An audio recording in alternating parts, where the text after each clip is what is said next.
ඉස්සෙල්ලාම මෙතනින් දානවා. හරිද? ඊට පස්සේ ආයේ මෙහි යටින් අරගෙන මුඩින් පල්ලට වහමු. හරි? ඊට පස්සේ මේ මෙතනින් අදරට වහමු. මෙහෙම කරලා මෙහෙම තියාගෙන ඉතින් ඇතුළට. හරි. ඊට පස්සේ මේ ඩිස් දෙක අතරින් ඇතුළට. ඉතින් මේ කොක්කේට එනකන් දාගෙන ආයේ පල්ලට වැඩ කරන්න ඕන කොක්කෙන් පල්ලට අදින්න. හරිද? ඊට පස්සේ මෙතන යටින් උඩට. මෙච්චරයි.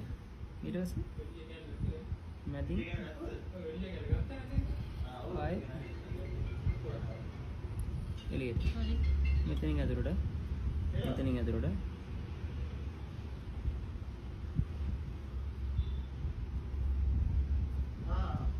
මෙතනින් දැම්මා.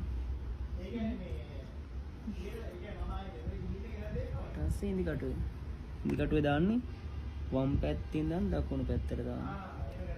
හරිද? ඊට පස්සේ පුට්ටි කුස්සන්නේ මෙතනින් මෙහෙම. දැන් අපි